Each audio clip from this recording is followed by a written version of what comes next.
Under the blistering heat of a late afternoon sun, 10-year-old Jasmine Carter walked alone down the long stretch of rural road, her worn backpack bouncing lightly with each step. She had just finished another day at her small-town school and was headed home to the modest garage behind her aunt and uncle's house, a place where she often found more comfort in wrenches and wires than in books or games. As she passed a gleaming red Shelby GT500 Mustang with its hood flung open like a wounded beast, she paused. The car looked expensive out of place on a road where the biggest traffic jam involved cows. Beside it, a sharply dressed man in a designer suit paced back and forth, shouting into his phone with increasing frustration. His watch, clearly gold, glinted in the sun as he checked it obsessively, muttering something about a governor's meeting. Jasmine hesitated. Aunt Michelle had always warned her not to talk to strangers, especially men in fancy cars. But something about this man's helplessness tugged at her curiosity. His anger didn't seem dangerous, just lost, overwhelmed.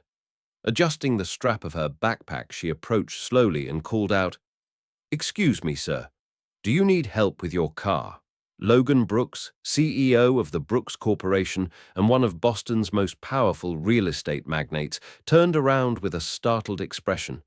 At first, he blinked in disbelief, expecting maybe a tow truck, not a small girl in faded jean sneakers and an MIT t-shirt. "3 sizes too big, sweetheart. I appreciate it," he said with a forced smile. "But this is a high-performance engine. I need a real mechanic, undeterred."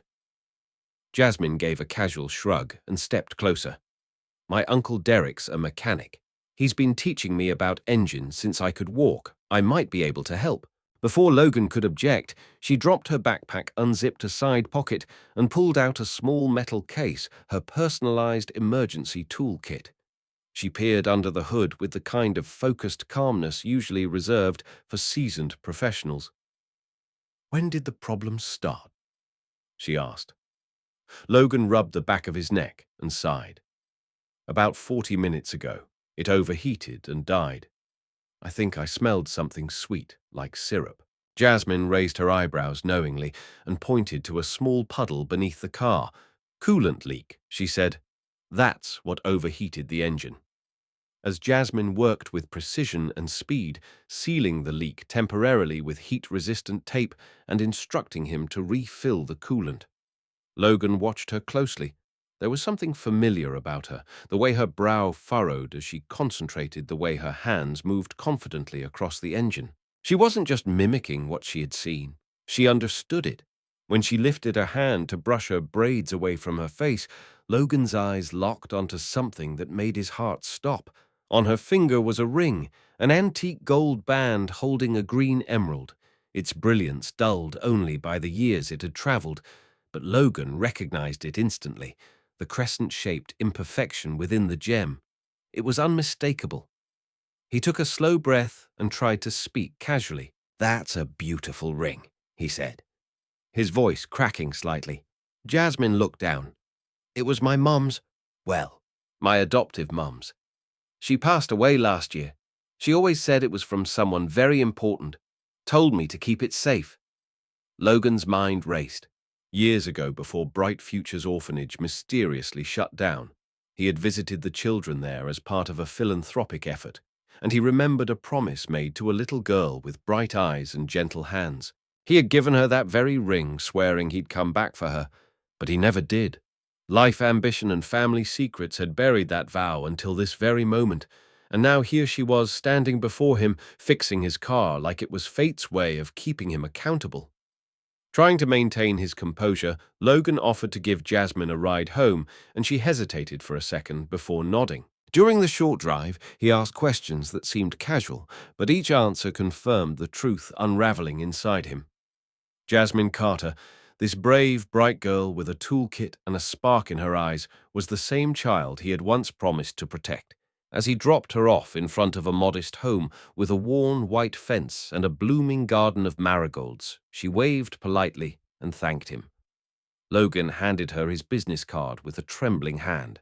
"If you ever need anything." "Jasmine? Anything at all?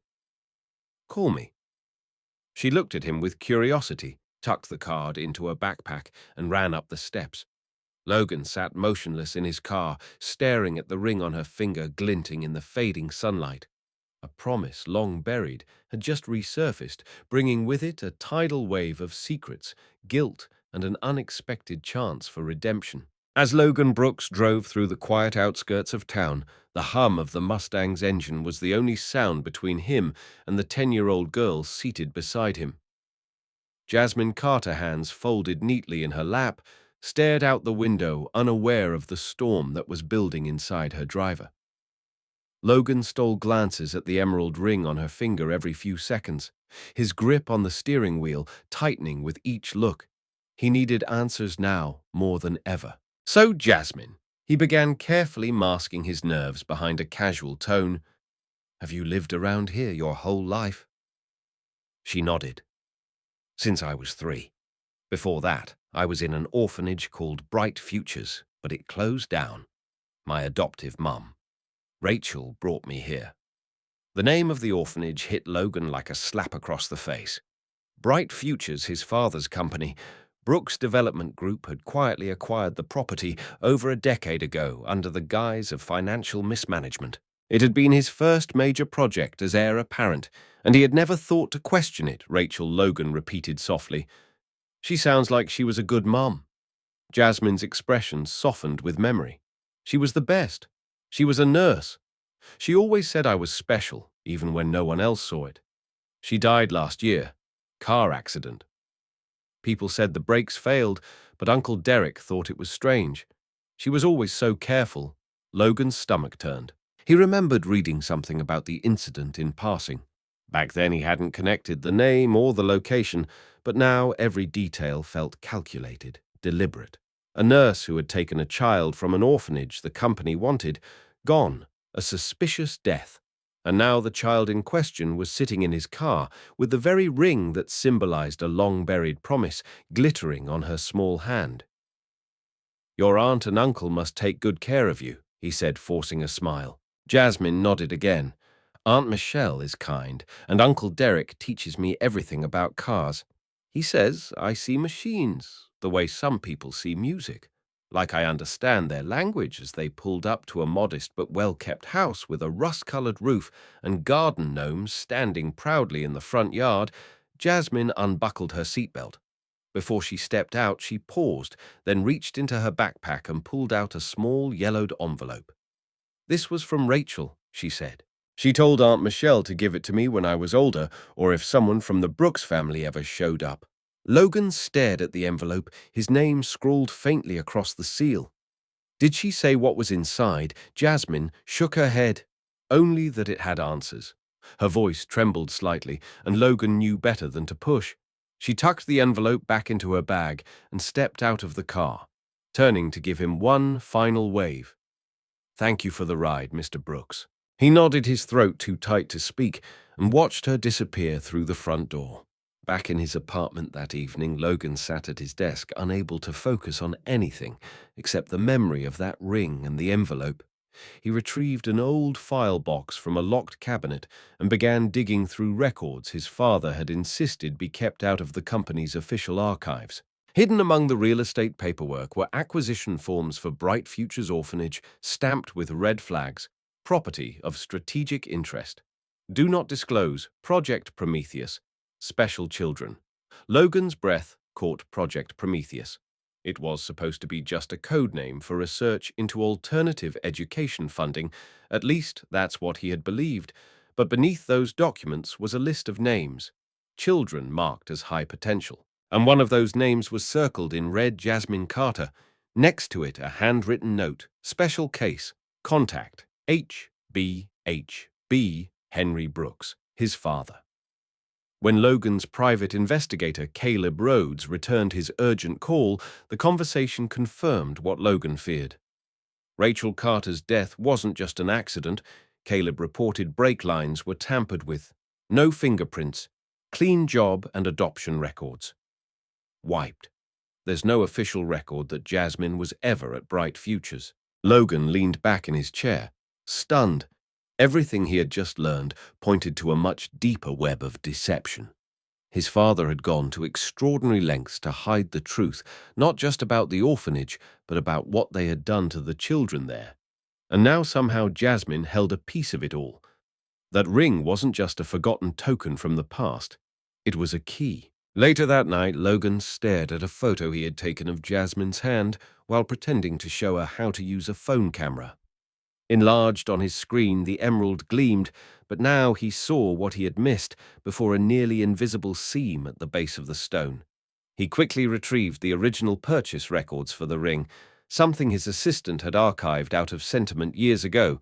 One note stood out: custom design, secret compartment for micro storage. His heart pounded. Rachel had hidden something inside the ring, something she knew would one day resurface, and now it had. Jasmine Carter wasn't just a gifted girl who fixed his car. She was the bearer of a legacy, and possibly the only person who could unravel the secrets of a billion-dollar empire built on stolen childhoods and erased truths. Back in his penthouse overlooking the city skyline, Logan Brooks sat in silence, the ring photo still glowing on his laptop screen as the weight of realization bore down on him. It had started as a faint suspicion, a loose thread in a tightly woven narrative his family had controlled for over a decade. But now, with the pieces falling into place, Logan could no longer deny the truth. His father, Henry Brooks, the founder of Brooks Corporation, and the man long admired for transforming Boston's urban landscape, had operated with a far darker agenda behind closed doors. Buried among property acquisitions and development proposals were files tagged under Project Prometheus, a covert initiative identifying orphan children with advanced cognitive or mechanical abilities. These children weren't adopted for their well-being. They were assets in a silent war for intellectual capital and military patents. As Logan sifted through internal memos and encrypted files that hadn't seen daylight in years, one name resurfaced repeatedly: Rachel Carter. Listed as a non-compliant staffer, Rachel had worked as a nurse at Bright Futures Orphanage and was marked as a security risk following the sudden closure of the facility. The more Logan read, the more disturbing it became. There were notes about personality mapping, memory conditioning, and behavior testing terms that belonged in research journals, not childcare files. But it wasn't just the science that chilled him. It was the pattern of silence that followed Rachel's disappearance from official records. Her death in a brake failure incident, the erased adoption records for Jasmine. Rachel hadn't simply taken Jasmine to raise as her daughter. She had risked everything to shield her from being exploited, and in doing so, she had become a target, overwhelmed but resolute. Logan contacted Ethan Moore, an investigative journalist known for his takedowns of powerful institutions. Ethan had been circling the Bright Futures story for years, hitting dead ends each time he got close. When Logan called and introduced himself, there was a long pause on the line before Ethan replied, "I always knew someone on the inside would eventually crack." They met in a quiet hotel room 2 days later, Logan bringing a suitcase filled with documents, thumb drives, and a copy of the orphanage's old blueprints. Ethan brought questions and a hidden camera. "This isn't just about one child," Logan said as he opened the files. "There were dozens, possibly more." Ethan's eyes widened as he scanned lists of children with notations like Category 7 Analytical Aptitude and Category 3 Mechanical Intuition. Jasmine's file was there marked with a red tag. Subject 17 monitor closely. Do not engage unless authorized by H.B. Ethan's investigative instincts took over, and together he and Logan began connecting the dots. Financial transfers from shell accounts to military contractors, quiet payoffs to local officials. Even handwritten notes from Henry Brooks suggesting that gifted children could accelerate defense development by at least 2 decades. One file even included photos. Some of the children, others of scientific prototypes. They had allegedly helped conceptualize. Logan's stomach turned as he saw one of the devices that resembled a drone engine schematic Jasmine had sketched in the garage the week before. "She's not just talented," he muttered. "She was born into this groomed without her consent. And now she's in danger again." Driven by urgency, Ethan used the documents to track down former staff from the orphanage, people who had left quietly or had been paid to stay silent. Some refused to speak, but one elderly groundskeeper agreed to meet Rachel. "Saved that girl," the man said, voice trembling. She knew what they were doing. When she disappeared with Jasmine, the rest of us figured she wouldn't live long. That comment haunted Logan as he returned to the Brooks Corporation headquarters, walking past towering glass doors that once symbolized success and now reeked of betrayal. He entered his father's old office now, technically his, and opened the private vault. Inside, along with rare wines and luxury watches, was a hard drive labeled simply Prometheus Alpha. The contents of the drive were worse than Logan feared. Surveillance footage from inside the orphanage, clips of children undergoing aptitude tests, some crying, others too numb to resist, and finally a grainy video of Rachel in the hallway clutching Jasmine tightly, whispering into a camera near the exit. "She deserves more than this. If you're watching, protect her." Logan sat frozen, his hand over his mouth, as the footage ended.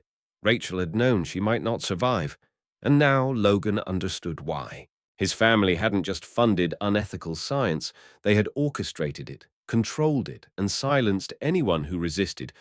The empire he had inherited was built on exploitation, pain, and lies. Jasmine was more than a lost child with a talent. She was the living key to dismantling everything Henry Brooks had worked to conceal. As Logan copied the contents of the drive and prepared to turn it over to federal authorities with Ethan's help, a new emotion took hold, not just guilt, but fury. Fury that the girl who had kindly helped fix his car was once seen as a resource to be harvested. Fury that Rachel had died alone, her warnings buried under layers of corporate deception. And most of all, fury that his father, the man he had spent his life trying to impress, was capable of crimes so deep they shook the foundations of everything Logan believed in. It was no longer a question of whether to act. It was a question of how far he was willing to go to set things right, and whether redemption in the face of such darkness was even possible. The 50th floor of the Brooks Corporation headquarters buzzed with tension, a cold silence lingering beneath the surface chatter of anxious executives. The boardroom, a sprawling space framed by floor-to-ceiling windows and a long obsidian glass table, had seen its fair share of high-stakes meetings, but nothing like what was about to unfold.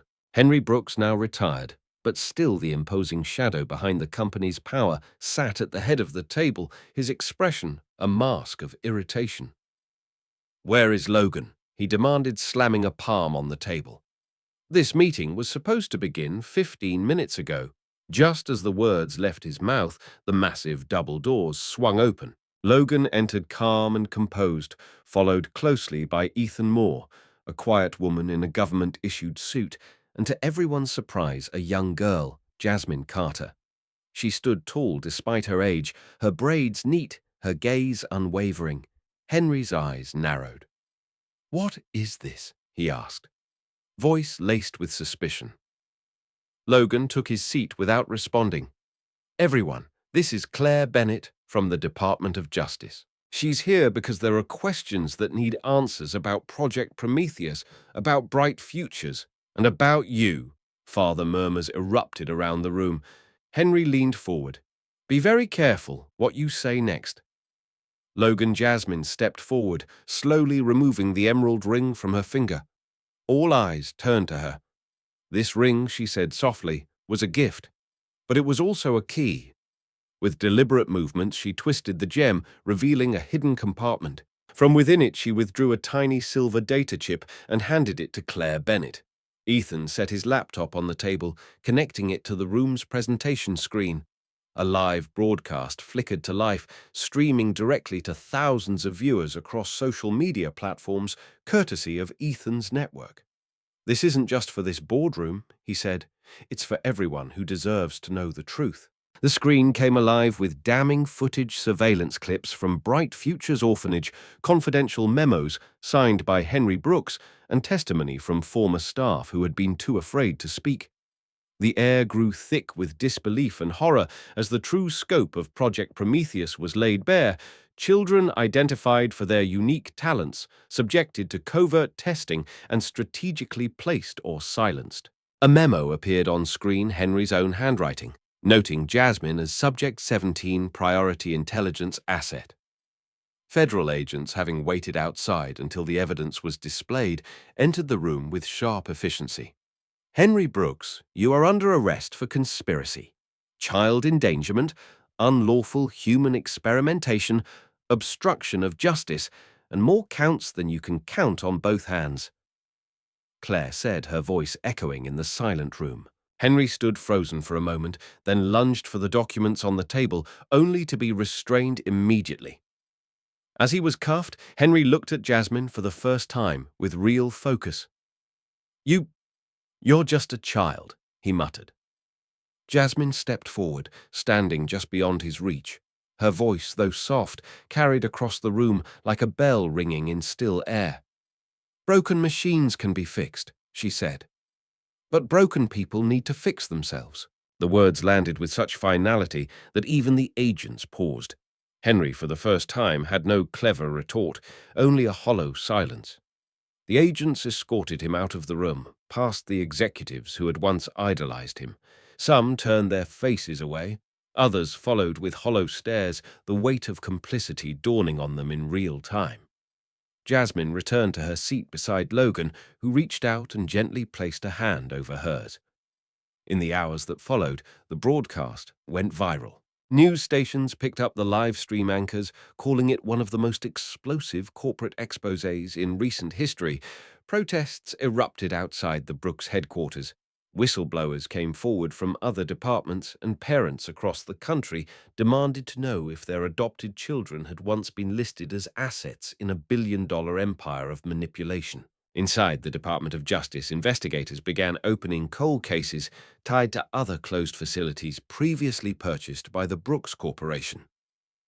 The ring Jasmine wore had not just held data, it had unlocked a vault of consequences, and now the reckoning had truly begun. For Logan, watching his father be led away was both devastating and freeing.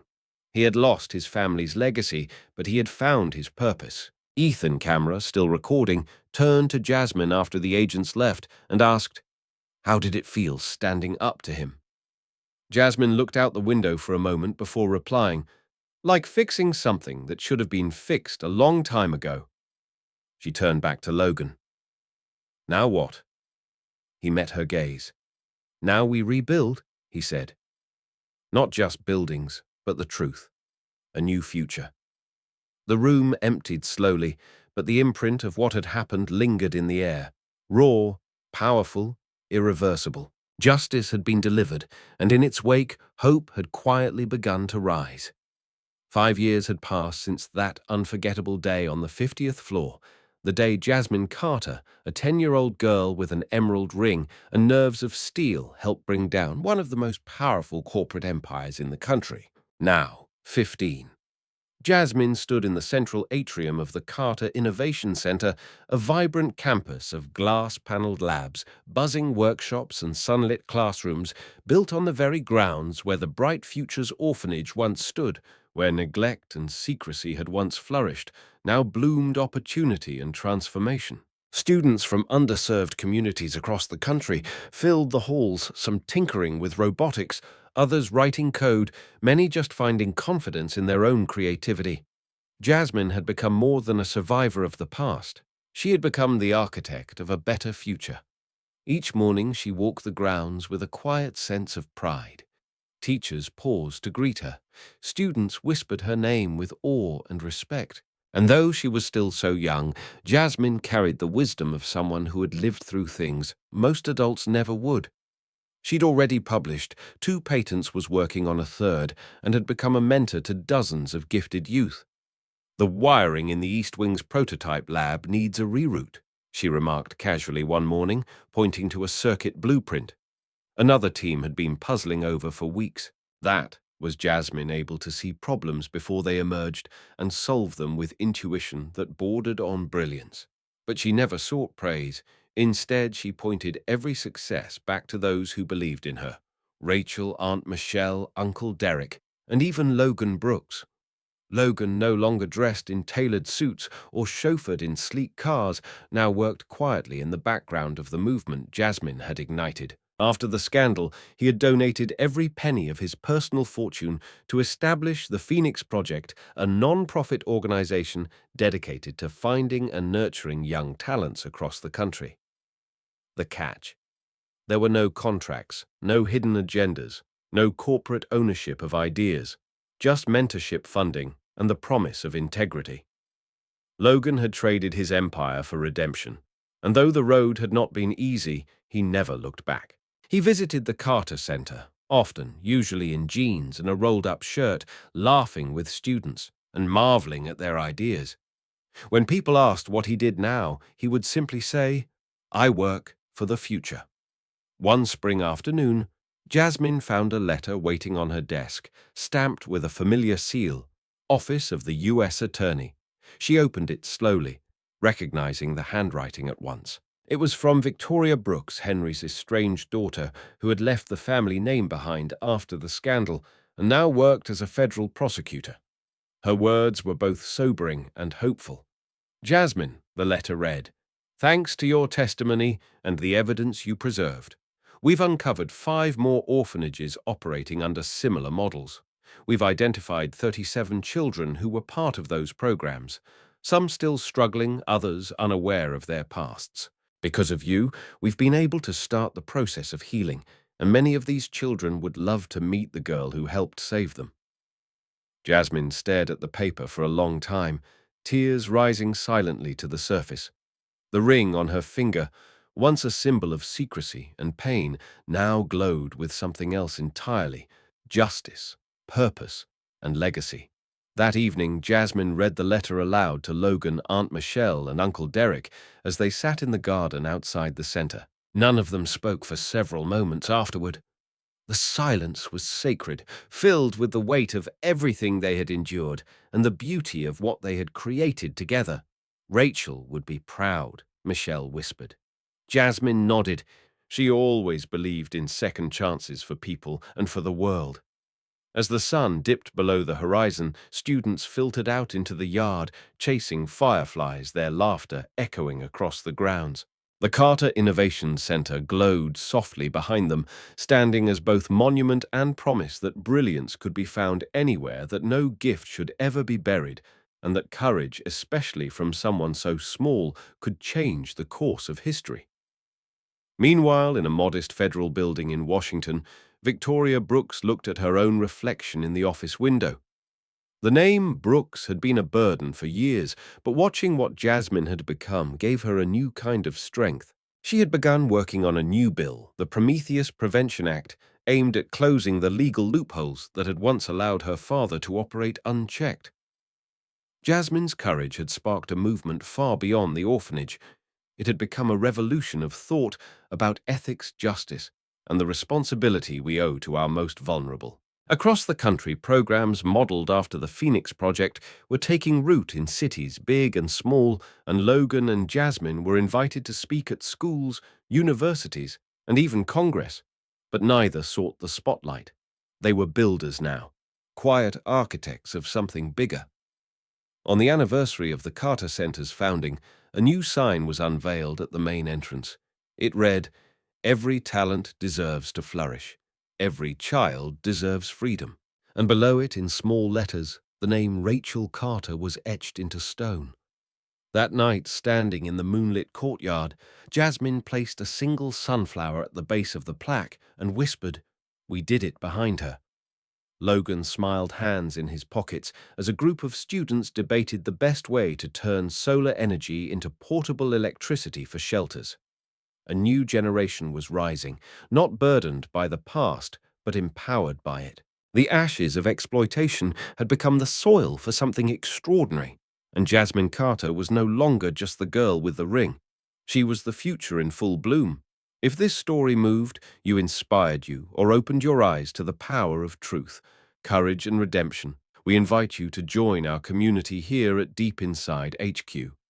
Every week, we uncover stories that reveal the human spirit, stories hidden beneath power, silence, and injustice.